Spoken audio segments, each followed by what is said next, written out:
But today we're transforming this to this.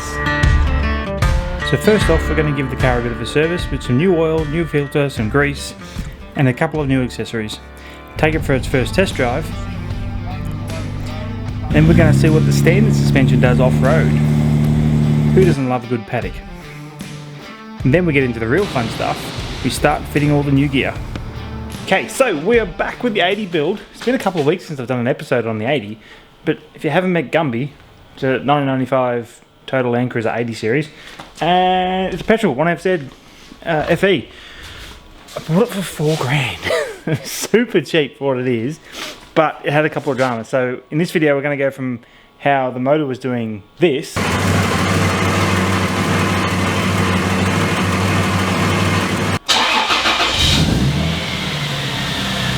more like this.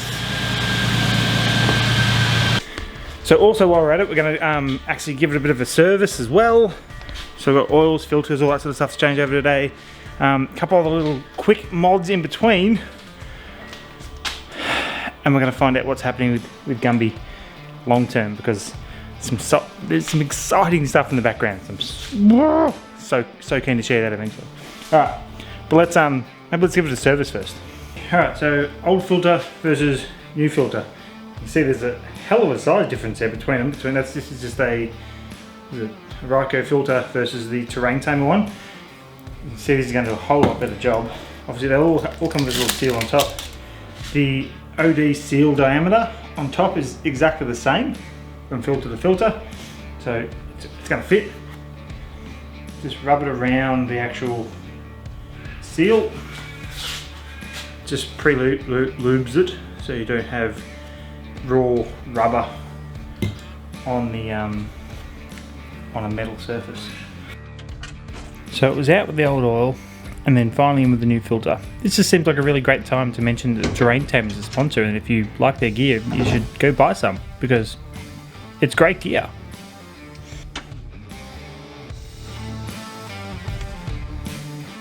Had to try and grease those uni joints, and then it was time to start refilling it.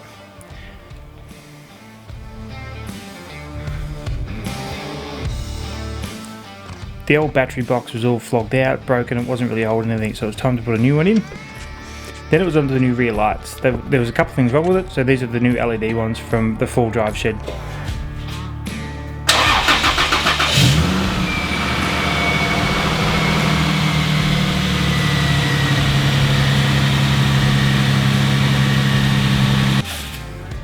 Alright, so if you've been following along with the build for a little while, you would have known that when I bought this, it had a bit of, seemed like a miss or something was wrong engine wise. Replaced a couple of parts. There was already a spare ECU sort of in the car, so I'm tipping the previous owner, tried to find out, change the ECU out, didn't work, change the MAF sensor out, didn't work. Got the injectors cleaned, didn't change anything, changed the fuel tank that was rusty as all hell, which you would have seen get changed as well. New fuel filter, didn't change anything. The only thing I didn't obviously do was take it for a good run because I couldn't. Obviously it's not registered and I'm trying not to break the law too much with this stuff. Changed spark plugs and ran into that helicoil issue, which was a nightmare, but we got there. I hadn't changed leads, but that was sort of getting close to the list, but it didn't seem lead related, so it wasn't high on the list. Phil from Full Drive Shed obviously follows on the YouTube channel. I've known him for years from winch selling stuff. He'd messaged me, apart from saying that he wanted to put his fist through his TV from watching me trying to figure it out myself because he was getting frustrated. He said, look, bring the car down to me. Got a lot of 80s sitting here. I can just swap out parts from like known good parts into your car and we can sort of know what works on it. Because you can even buy brand new stuff and it doesn't work off the shelf sometimes. It's rare, but it does happen. So, and for all I knew that was going to happen to me. So shipped the car off down there before I went to Cape. I was away for a month at Cape and then another 2 weeks went past since I got back. And I got a message from Phil saying, car's fixed. So excited when I heard that. A couple of other profanities from Phil because that's Phil. He calls it the nugget with another word before it, but whatever, it's good, it's fine. Turns out, he'd done a couple of things, but he ended up at injectors again. I told him that I got him clean, so he was like, oh, it must be fine then. But done everything else, got back to injectors, and he goes, oh, screw it. I've got a second-hand set of injectors sitting around in the factory here. Full rail, pressure reg, everything. Swapped it out, fixed. So it turns out either the previous owner or someone else has put in different injectors, aftermarket injectors, maybe chasing a problem, I don't know. And they're the wrong ones for the car. So it was over-fueling, which was... I would never have figured that out because I'm like, oh, injectors, like surely when you're buying injectors for a car, you buy the right damn ones, surely. Don't you? Maybe not. So obviously these are second-hand injectors in there. They're on a gas car. He goes, look, they're not great, but the car's running pretty good. I've since chucked a bottle of injector cleaner in there and a full tank of 98 to try and help sort of give him a bit of fresh life. And the thing idles mint now. It just purrs along. There's no mist, no wobble in the car, no black smoke, no soot or anything out of the back of the car at all anymore. So I'm going to call that done for engine. It is running like I wanted it to. It's Mickey Mouse. So now it's time to move on. So I've tidied up some stuff in the engine bay, and officially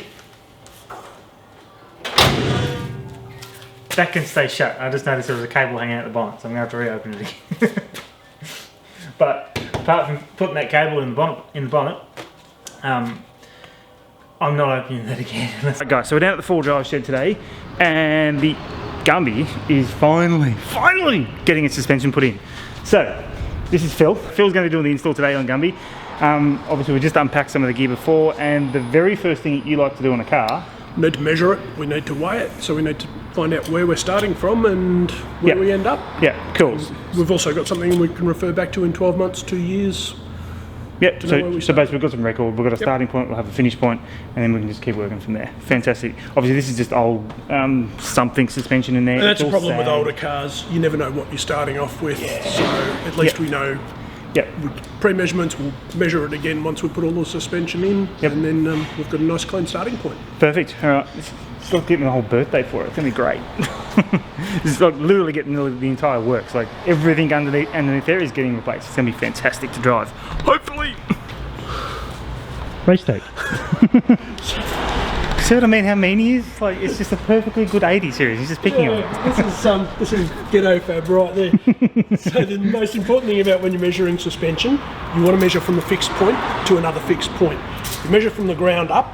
Tyres become a variable in that. So if you change tyres, your measurements are all going to change. So always measure from the centre of the hub to the bottom of the guard. And that way it gives you, that measurement doesn't change. The only thing that changes it is suspension. So we're at about 55 on that one. Alright, so we've explained why we measure the height. Why are we weighing the car now as well? Alright, so weight is obviously something that's going to have a huge bearing on the overall height of the vehicle. So if we know what it weighs, we know what it measures. So those two calculations will have a direct correspondence. So in 2 years' time, when you come back and say it's sagged, we'll go, well, you've added a rooftop tent, you've added drawers, you've added all of this, so it's now got an extra 200 kilos in there, so that's why it's sitting lower in the rear. Yeah, so we're also measuring corner weights and stuff, so like if someone puts in a heavy set of drawers on one side, that makes a difference as well, like say one side of the car. So obviously the weight's not going to change between now and putting the suspension in, but between now and 2 years' time, it will likely have changed. Yeah, but if someone came in and they've already got drills and stuff, and it's sitting slightly skewy, if that would explain why. Because you've got corner weights. We've got a tick box on our check sheet to say what accessories are on the car, whether there's drawers, rooftop tent, water tanks, batteries, all of that sort of stuff. Yeah, cool. It's pretty comprehensive count just before we start.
out these shocks, they can get a little bit of air trapped in the bottom of them, so it's best to sort of cycle them outside the car before they go in.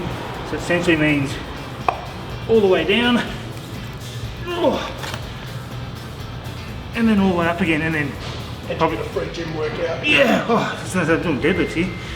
To just do that a couple of times helps just sort of get any loose air that might be stuck in the shock, and it makes them 100% before they go in the car. Awesome. And all the way up again. Done.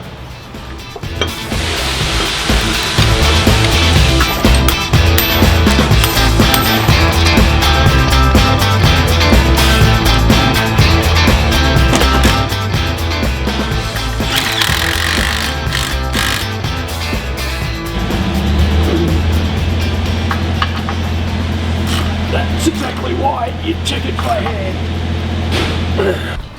Alright, and just like that, that is honestly, it's been like what, half an hour, and the back of the car's already done.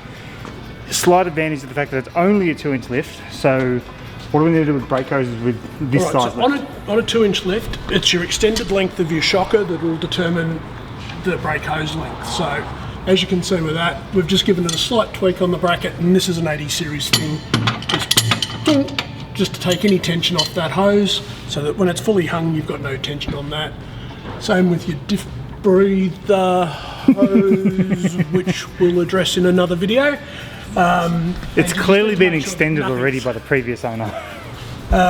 We just need to make sure that nothing, with the suspension hung, and you can really only do this when you've got it on a hoist, you just need to make sure that nothing's hung or dragging, which that's all good now, so we can drop it down and move on to the front. Happy days. I'll be out here by lunchtime at this rate. How good's this?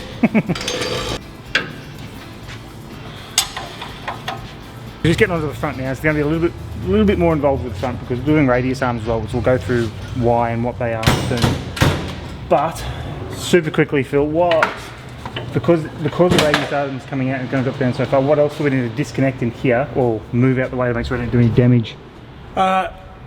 Alright, so doing this job on a hoist is so much easier than doing it on the ground. In fact, I wouldn't even bother doing it on the ground. It's a nightmare.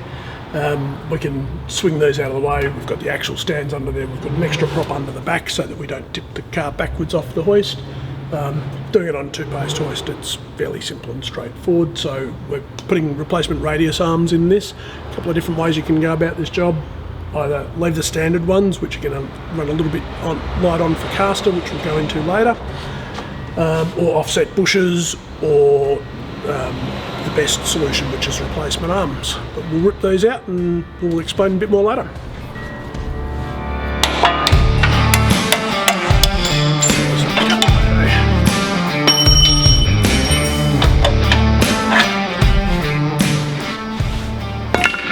Alright, so that's the first radius arm out now. So we're just going to lay them up side by side and explain why we're changing and what the differences are between the two.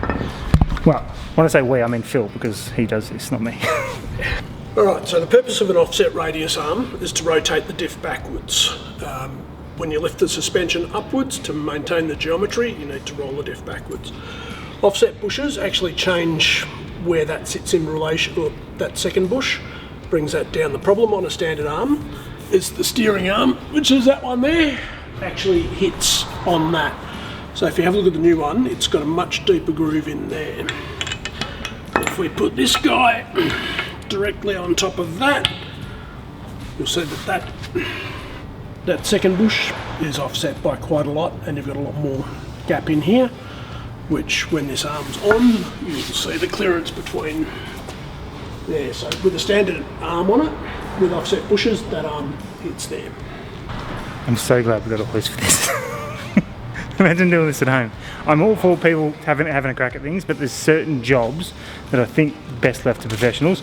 Obviously, I'm trying to get my hands, or literally get my hands dirty here, trying to do as much as I can because I want to learn the car, and if it breaks, I can have half a chance of fixing it while I'm out in the bush. And I think the more you know about your car, the more mechanical sympathy you can have, the better, the longer things can last in the long run, because you sort of know what does what and how it could break if you've worked on it. As I said, I reckon certain things need to be left to the professionals, so we've just got to find one, hey Phil? Absolutely.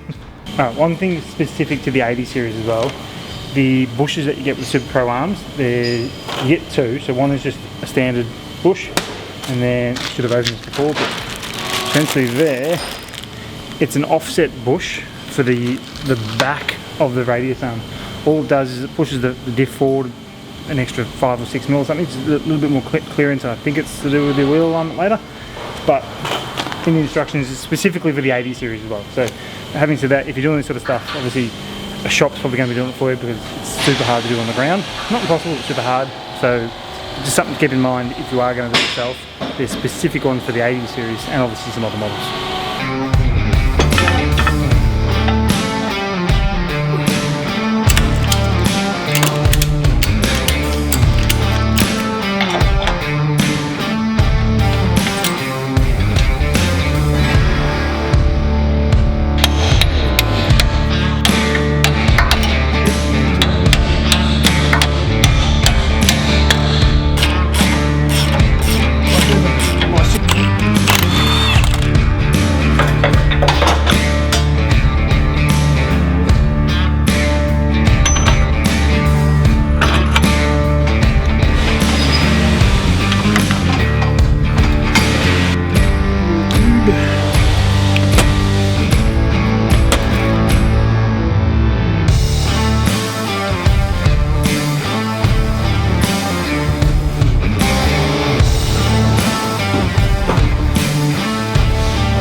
Over the truth. First time on the ground, see what it looks like.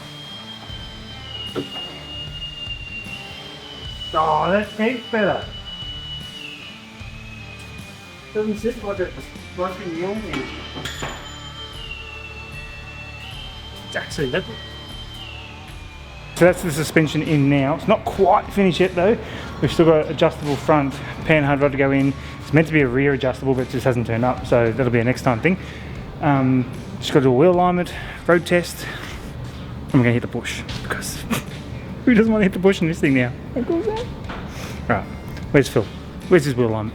So with everything Fulcrum, they've actually got what they call a click and fit system. So essentially you can go on their website, click on a product, and it'll have an option that it'll price up the fitting for you as well. It'll find your local dealer and they'll be able to fit that. That's exactly what Phil is a Fulcrum dealer.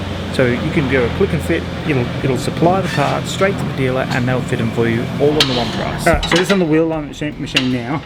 Phil's just releasing all the rubber bushes from the upper control arms and the lower control arms on the rear. Because obviously now we've adjusted the height of the car.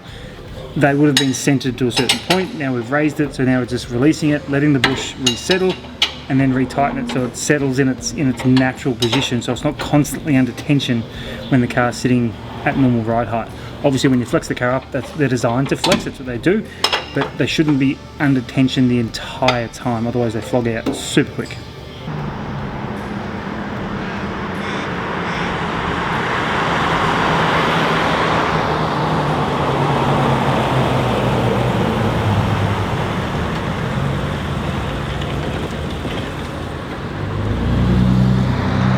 So now that everything's in the car, it's wheel aligned, Phil just took it for a drive, so it should help settle some stuff if it needs to. So now we're just going to do the final measure, see what the differences are. Then I get to drive it and I get to tell you how good or not good. I'm not sure it's going to be good. Phil already said it's good. So anyway, measure it now, then we'll go for a drive. Alright, so now the car's up on the flex rock. Just a really quick chat about the differences in suspension, because obviously there's lots of different brands and how much money you can spend on these things.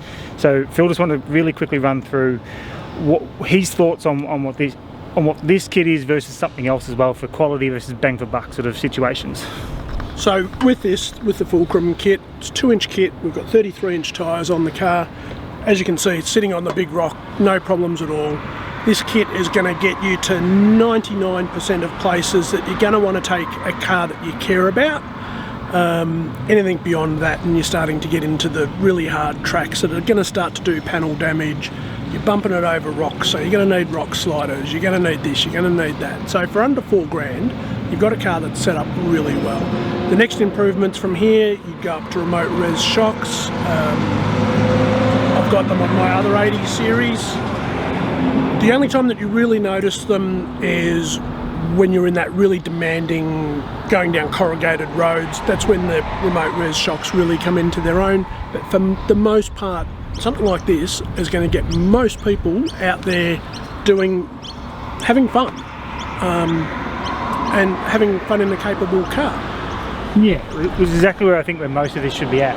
So for say $4,000 for this kit to do what we're doing here, this is going to get most people 98% of the way. Yep. But to do that extra 2%, you're talking almost double. Like straight away you jump into the $10,000 price range, yeah, and then you head upwards from there. For that small, if you were doing a lap around Australia, lots of corrugated roads, then you jump up to remote res shocks and all the rest which of it. Fulcrum have as well. They've got the remote res version of the F4Rs ones. Yeah. But as a testament to what Phil's saying about this kit in an 80 series, that's Phil's 80 series over there, and he's got the same kit in it, and he bought it, he done it himself. Fulcrum didn't sort of sponsor him like they have with me. That's testament, I think, to the actual product itself. For a mechanic of however many years, lots of years, is actually dedicated enough to use it. It's a kit that I choose to pay for. Yeah, exactly right. So if that doesn't speak volumes by itself, I don't know what does. Anyway, all right, drive time. So driving the car around definitely feels a lot tighter, smoother, and the ride is just phenomenal compared to what the old suspension was. I'm not going to go into it heaps into this video because I want some actual time to drive it around before I give you a full opinion on it. But from first impressions of getting in the car, it is phenomenal compared to what it was before. From my first impressions about having the kit in the car, would I recommend it? Absolutely I would. It's smooth, it controls better, it handles the bumps, you don't have to slow down for speed bumps, it corners really well, the sway bars are still connected. As far as the off-road stuff goes, that's going to have to wait for another episode. Just want to say thanks for watching, guys. Don't forget to like, subscribe, leave a comment down below, and don't forget to follow Fulcrum and Terrain Camera at the same time because they sponsor this video. Thanks again, see you next week.